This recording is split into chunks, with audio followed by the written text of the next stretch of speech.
بسم اللہ الرحمن الرحیم۔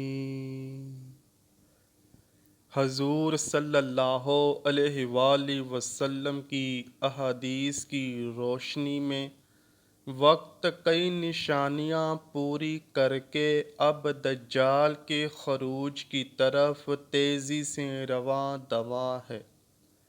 جو نشانیاں پوری ہو چکی ہیں ان میں اونچے اونچے گھروں کی تعمیر، بیوی کا غیر شوہر کے لیے بننا سنورنا، مساجد سے دجال کا ذکر ختم ہونا، پانی کی قلت اور ناچ گانے کا عام ہونا شامل ہے۔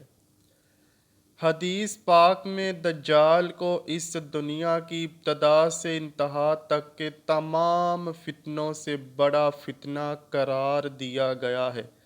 ذرا غور کیجئے، قوم عاد، قوم سمود، قوم عمالقہ، قوم یاجوج ماجوج جیسی وحشت ناک قومیں گزریں اور فرعون، نمرود، شداد جیسے شہنشاہ گزر گئے۔ اللہ پاک نے ان سب کو مختلف عذاب دے کر ہلاک کیا، لیکن ان سب کے حالات پڑھ کے اندازہ کریں کہ دجال کا فتنہ کیا ہوگا، کہ جس کو سب سے بڑا فتنہ قرار دیا گیا ہے۔ بعض شخص یہ خیال کرتے ہیں کہ دجال ایک نظام کا نام ہوگا جسے دجالی سسٹم کا نام دیا جاتا ہے، لیکن ہم بتاتے چلیں کہ دجال ایک انسان ہے جو کہ اس وقت بھی دنیا میں موجود ہے اور قید ہے۔ اس کی قید کے متعلق صحیح مسلم کی حدیث نمبر 7388 میں تفصیلی واقعہ موجود ہے۔ رسول محترم حضرت محمد صلی اللہ علیہ وآلہ وسلم ہر نماز کے بعد دجال کے فتنے سے اللہ کی پناہ مانگتے تھے تاکہ امت کو اس طرف رغبت ہو کہ وہ بھی دجال کے فتنے سے اللہ کی پناہ مانگتے رہیں۔ حضور صلی اللہ علیہ وآلہ وسلم نے فرمایا، ہر نبی نے دجال کے فتنے سے اپنی قوم کو ڈرایا ہے، میں بھی تمہیں اس سے ڈراتا ہوں اور ایسی بات بتاتا ہوں جو اس سے پہلے کسی نبی نے نہیں بتائی، وہ یہ ہے کہ دجال کانا ہوگا۔ دجال کے معنی بہت زیادہ جھوٹا اور مکار شخص کے ہیں۔ یہ شروع میں خود کو مسلمان ظاہر کرے گا لیکن پھر نبوت کا اور بعد میں خدائی کا دعویٰ کرے گا۔ اصل میں یہود سے ہوگا۔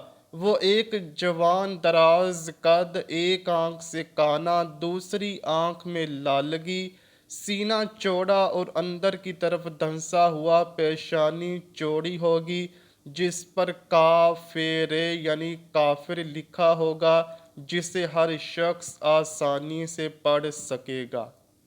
دجال کے ظہور کی سب سے بڑی نشانی یہ ہے کہ اس کے نکلنے سے 3 سال پہلے پوری دنیا میں قحط پڑے گا۔ پہلے سال زمین 1/3 پیداوار روک دے گی اور آسمان 1/3 بارش، دوسرے میں 2/3 پیداوار اور بارش رک جائے گی اور تیسرے سال نہ بارش ہوگی اور نہ ہی پیداوار، جس سے تمام چوپائے ہلاک ہو جائیں گے۔ تب دجال کا ظہور مشرق سے خراسان سے ہوگا۔ اس بارے میں حدیث کی تمام کتابوں میں متفقہ علیہ ایک حدیث موجود ہے جو کہ نواس بن سمان کلابی رضی اللہ تعالیٰ عنہ سے مروی ہے۔ وہ فرماتے ہیں، ایک دن حضور صلی اللہ علیہ وآلہ وسلم نے دجال کا ذکر ایسے انداز میں کیا کہ ہم لوگ لرز گئے۔ اگلی صبح جب ہم حضور صلی اللہ علیہ وآلہ وسلم کی خدمت میں حاضر ہوئے تو انہوں نے جان لیا کہ ہم لوگ کل کے ڈرے ہوئے ہیں۔ حضور صلی اللہ علیہ وآلہ وسلم نے پوچھا، کیا معاملہ ہے؟ ہم نے عرض کیا، یا رسول اللہ صلی اللہ علیہ وآلہ وسلم، کل آپ نے دجال کے فتنے کی سنگینی کو بیان فرمایا تھا جس سے ہمیں گمان ہونے لگا ہے کہ وہ ہمارے قریبی کھجوروں کے باغ میں ہے۔ آپ صلی اللہ علیہ وآلہ وسلم نے فرمایا، اگر وہ نکلے اور میں تمہارے بیچ میں ہوں تو میں تمہاری طرف سے خود اسے نمٹ لوں گا۔ اور اگر وہ نکلے اور میں نہ ہوں تو ہر آدمی اپنے نفس کی خود حفاظت کرے، اور اللہ ہر مسلمان پر میرا خلیفہ ہے۔ بس تم میں سے جو شخص اسے پالے اسے چاہیے وہ سورہ کہف کی ابتدائی آیات پڑھے۔ وہ شام اور عراق کے درمیان سے نکلے گا اور دائیں بائیں فساد پھیلائے گا۔ اللہ کے بندوں، ثابت قدم رہنا۔ ہم نے عرض کیا، اللہ کے رسول صلی اللہ علیہ وآلہ وسلم، روئے زمین پر ٹھہرنے کی اس کی مدت کیا ہوگی؟ آپ صلی اللہ علیہ وآلہ وسلم نے فرمایا 40 دن قیام کرے گا۔ ایک دن 1 سال کے برابر ہوگا، ایک دن 1 مہینے کے برابر ہوگا، اور ایک دن 1 ہفتے کے برابر ہوگا، اور باقی دن تمہارے عام دنوں کی طرح کے ہوں گے۔ ہم نے عرض کیا، یا رسول اللہ صلی اللہ علیہ وآلہ وسلم، جو ایک دن 1 سال کے برابر ہوگا اس میں ایک دن کی نماز کافی ہوگی؟ آپ صلی اللہ علیہ وآلہ وسلم نے فرمایا نہیں، بلکہ اس کا اندازہ کر کے پڑھنا۔ ہم نے عرض کیا، اللہ کے رسول صلی اللہ علیہ وآلہ وسلم، زمین میں وہ کتنی تیزی سے اپنا کام کرے گا؟ آپ صلی اللہ علیہ وآلہ وسلم نے فرمایا اس بارش کی طرح جس کے پیچھے ہوا لگی ہوتی ہے اور وہ بارش کو نہایت تیزی سے پورے علاقے میں پھیلا دیتی ہے۔ وہ کچھ لوگوں کے پاس آئے گا، انہیں دعوت دے گا، وہ اس کو جھٹلائیں گے اور اس کی بات کو رد کریں گے، لہٰذا وہ ان کے پاس سے چلا جائے گا، مگر اس کے پیچھے ان انکار کرنے والوں کے مال بھی چلے جائیں گے۔ ان کا حال یہ ہوگا کہ ان کے پاس کچھ بھی نہیں رہے گا۔ پھر وہ کچھ دوسرے لوگوں کے پاس جائے گا، انہیں دعوت دے گا، اور اس کی دعوت کو وہ قبول کریں گے اور اس کی تصدیق کریں گے۔ تب وہ آسمان سے بارش برسانے کا حکم دے گا، آسمان بارش برسائے گا۔ وہ زمین کو غلہ اگانے کا حکم دے گا۔ ان کے چرنے والے جانور شام کو جب چراگاہوں سے واپس آئیں گے تو ان کے کوہان پہلے سے کہیں زیادہ لمبے ہوں گے، ان کی کوکھیں زیادہ کشادہ ہوں گی اور ان کے تھن کامل طور پر دودھ سے بھرے ہوں گے۔ پھر وہ کسی ویران جگہ میں آئے گا اور اس سے کہے گا اپنا خزانہ نکال، پھر وہاں سے واپس ہوگا تو اس زمین کے خزانے شہد کی مکھیوں کے سرداروں کی طرح اس کے پیچھے لگ جائیں گے۔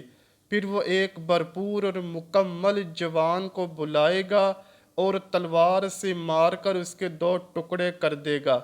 پھر اسے بلائے گا اور وہ روشن چہرے کے ساتھ ہنستا ہوا واپس آئے گا۔ بس دجال اسی حالت میں ہوگا کہ اسی دوران حضرت عیسیٰ بن مریم علیہ السلام دمشق کی مشرقی جانب سفید مینار پر زرد کپڑوں میں ملبوس 2 فرشتوں کے بازوؤں پر ہاتھ رکھے ہوئے اتریں گے۔ جب وہ اپنا سر جھکائیں گے تو پانی ٹپکے گا، اور جب اٹھائیں گے تو اس سے موتی کی طرح چاندی کی بوندیں گریں گی۔ ان کی سانس کی بھاپ جس کافر کو بھی پہنچے گی وہ مر جائے گا، اور ان کی سانس کی بھاپ ان کی حد نگاہ تک محسوس کی جائے گی۔ وہ دجال کو ڈھونڈیں گے یہاں تک کہ اسے باب لد کے پاس پالیں گے اور اسے قتل کر دیں گے۔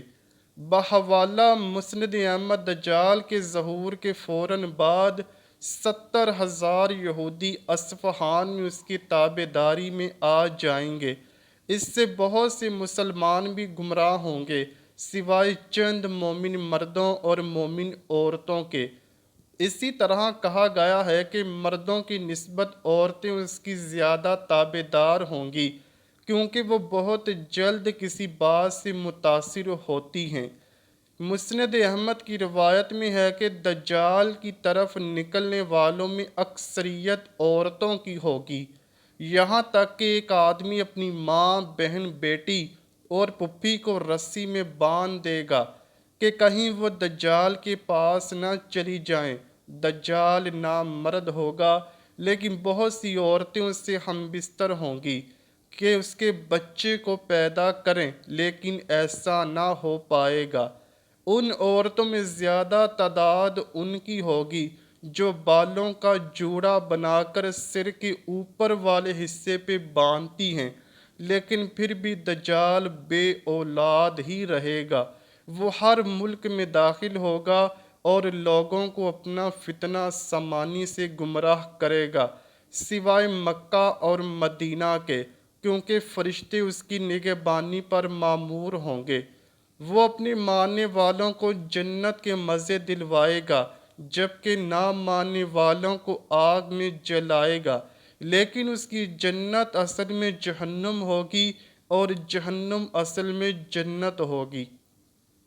اب اندازہ کریں دوستو، ہم آج کس طرح شیطان کے پیچھے لگ کر جھوٹ، کینہ، شراب نوشی اور زنا کاری میں ملوث ہیں، تو سوچیں دجال کے ظہور کے بعد ہمارے ایمان کا کیا حال ہوگا۔ چنانچہ حدیث پاک کے مطابق اگر ہم چاہتے ہیں کہ دجال کے فتنے سے محفوظ رہیں تو سورہ کہف کی ابتدائی آیات یاد کر لیں اور روزانہ پڑھیں۔ انشاءاللہ اللہ پاک نہ صرف دجال بلکہ دنیا کے ہر فتنے سے حفاظت فرمائے گا۔ اللہ پاک ہم سب کو حفظ و امان میں رکھے اور ہم سب کو اپنے پیارے حبیب صلی اللہ علیہ وآلہ وسلم اور ان کی آل پاک سے سچی اور پکی محبت کرنے کی توفیق عطا فرمائے۔ آمین یا رب العالمین۔ امید کرتا ہوں کہ آپ کو ویڈیو ضرور پسند آئی ہوگی۔ اگر ویڈیو پسند آئی ہے تو ویڈیو کو لائک کیجئے، شیئر کیجئے اور چینل کو لازمی سبسکرائب کیجئے۔ کمنٹ سیکشن میں اپنی رائے کا اظہار بھی ضرور کیجئے گا۔